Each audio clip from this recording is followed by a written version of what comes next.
पांचवा टेस्ट का मुकाबला इंडिया वर्सेस इंग्लैंड के बीच में होने वाला है। 7 मार्च से शुरू धर्मशाला में ये मुकाबला खेला जाने वाला है।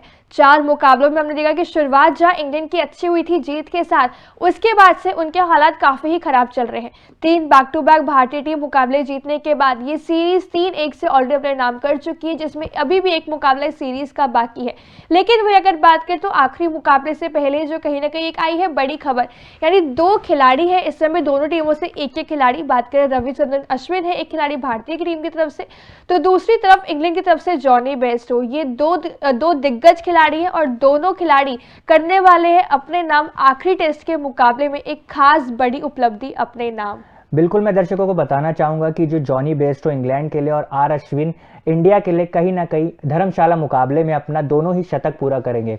अब आप सोचेंगे कि हम इतना कॉन्फिडेंस से कैसे कह सकते हैं कि दोनों खिलाड़ी अपना शतक पूरा करेंगे, तो मैं आपको बताना चाहूंगा दोनों ही खिलाड़ी अपने अपने देश के लिए 100वां टेस्ट मैच खेलने उतरेंगे धर्मशाला के इस मैदान पे। दोनों ही अपने टीम्स के लिए दिग्गज खिलाड़ी रहे हैं। बात करें अश्विन की, कमाल का उनका परफॉर्मेंस रहा है, ऑलराउंड परफॉर्मेंसेस उन्होंने दी है इंडिया के लिए। जॉनी बेयरस्टो की बात करें तो उनके दिग्गज बल्लेबाजों में उनका नाम हमेशा से शुमार रहा है इंग्लैंड के लिए।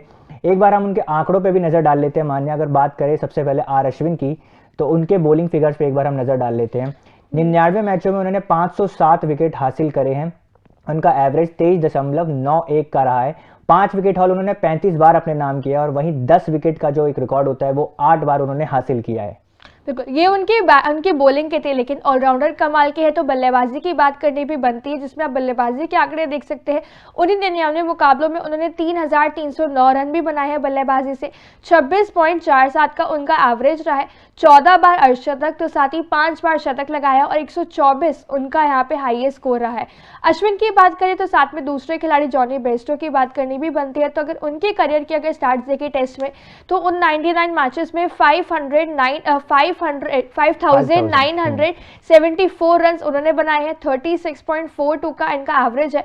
26 हाफ सेंचुरीज, 12 सेंचुरीज लगाई है। 167 इनका हाईएस्ट स्कोर रहा है। अगर ऑब्वियसली साथ में बात करें तो यहाँ पे एक खास उपलब्धि और जॉनी बेयरस्टो अपने नाम कर सकते हैं कि उन्हें सिर्फ 26 रन और चाहिए, तो अपने टेस्ट में 6000 रन भी पूरे कर लेंगे, तो ये बहुत ही बड़ी उपलब्धि होने वाली है जॉनी बेयरस्टो के नाम। लेकिन दोनों ही खिलाड़ियों के लिए ये 5वां टेस्ट का मुकाबला काफी अहम होने वाला है। अश्विन की बात करें तो अश्विन के लिए तो मुझे लगता है ये सीरीज ही सबसे ज्यादा खास रही है। अगर सबसे ज्यादा खास किसी के लिए रही तो अश्विन के लिए ही रहेगी। यशस्वी जायसवाल की हमने बात करी, back to back double century, लेकिन जिस तरीके से अश्विन के इस सीरीज में रिकॉर्ड पे रिकॉर्ड बने हैं, पहले 500 विकेट उन्होंने मतलब हासिल करी है इंडिया के लिए। उसके बाद बात करें पहले एशियाई खिलाड़ी बन गए, पहले एशिया के ऐसे खिलाड़ी बने जिसने इंग्लैंड के खिलाफ 100 विकेटें भी लिए हैं और 1000 रन भी जो है क्रॉस कर दिए हैं। और सिर्फ इतना ही नहीं बल्कि उन्होंने 35 जो है ये 5 विकेट हॉल पे अपने कंप्लीट किए थे। अपने जो उन्होंने 5 विकेट हॉल हाल ही में लिया था। एग्जैक्टली, लेकिन सिर्फ यही नहीं बल्कि 17 विकेट्स ऑलरेडी इन 4 मुकाबलों की 8 इनिंग्स में जो है यहाँ पे ले चुके हैं। इस सीरीज में सेकंड हाईएस्ट विकेट टेकर है। दूसरी तरफ अगर बेयरस्टो की बात करें तो जितनी अच्छी सीरीज अश्विन के लिए जा रही है, उतनी ही कहीं ना कहीं खराब सीरीज बेयरस्टो के लिए जा रही है। अभी तक बैटिंग में कुछ कमाल नहीं दिखा पा रहे हैं। एवरेज उनका यहाँ पे डिप होता जा रहा है और सिर्फ बल्लेबाजी से 170 रन ही उन्होंने बनाए हैं इन 4 मैचों की 8 पारियों में। ऐसे में दोनों खिलाड़ी लेकिन कहीं ना कहीं चाहेंगे कि 100वां मुकाबला है, एक यादगार पल कहीं ना कहीं हर क्रिकेटर के लिए यहाँ पे होता है कि अपनी टीम के लिए यहाँ पे अपनी क्रिकेट खेलते समय 100 मुकाबलों में रिप्रेजेंट करना। ऐसे में इस मुकाबले को दोनों ही खिलाड़ी यहाँ पे काफी इंपॉर्टेंट, काफी यादगार बनाना चाहेंगे। बिल्कुल माने, जैसे आपने कहा कि मतलब 100वां मुकाबला आप खेल रहे हैं तो कोई भी खिलाड़ी होगा वो चाहेगा कि वो मेमोरेबल रहे। कोई नहीं चाहता कि जल्दी आउट हो या आप विकेट लेस जाए। अगर इस सीरीज के बारे में बात करूं तो अश्विन ने 17 विकेट लिए है 30.41 की एवरेज से।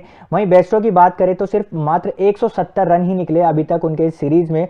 लेकिन कहीं ना कहीं जिस तरीके से कोच और उनके कप्तान ने उन्हें बैक किया है कि 5वें मुकाबले में भी हम उनको खिलाएंगे, जो अमूमन हम देखते नहीं है कि इतने मुकाबले के बाद अगर कोई प्लेयर परफॉर्म नहीं कर रहा है तो उसको मतलब उसकी जगह कोई और खिलाड़ी लाया जाता है। लेकिन जिस तरीके के बेयरस्टो दिग्गज खिलाड़ी रहे हैं उनके बल्लेबाजी के लिए, उनकी टीम जो है उन्हें लगातार बैक कर रही है। और कहीं ना कहीं उनके कोच ने भी कहा था कि हमें मतलब रांची के जो टेस्ट में हमें कमबैक के साइंस नजर आए हैं। जिस तरीके से उनके पहली पारी में बात करें तो 38 रन बनाए थे और दूसरी पारी में 30 रन उन्होंने बनाए थे। तो कहीं ना कहीं ये एक पॉजिटिव चीज मुझे बेस्टो की लगी, जो शुरुआत थी वो कहीं ना कहीं थोड़ी हमें देखने को मिली थी। बिल्कुल, बाकी यहाँ पे देखना होगा कहीं ना कहीं ऑब्वियसली स्टार्टिंग बेस्टो अच्छी दी थी, लेकिन उनका कन्वर्जन रेट किस तरह का होता है उनके दिमाग में भी होगा कि 100वां मुकाबला खेल रहा हूँ, कंट्री को रिप्रेजेंट कर रहा हूँ, तो कुछ ना कुछ इस बार अच्छा खेल के जाऊँ, टीम को जरूरत भी है। आखिरी मुकाबला है, वैसे ही इंग्लैंड सीरीज हार चुकी है, लेकिन जीत के साथ एटलीस्ट सीरीज खत्म करे। सेम गोज फॉर अश्विन का भी माइंडसेट होगा कि कुछ अच्छा प्रदर्शन अपनी टीम के लिए दिखा के जाऊं। लेकिन बाकी इस खबर के बारे में आपकी क्या राय है, कमेंट्स में जरूर बताइए और साथ ही तूफान स्पोर्ट्स को लाइक, शेयर एंड सब्सक्राइब करना बिल्कुल भी ना भूलिए।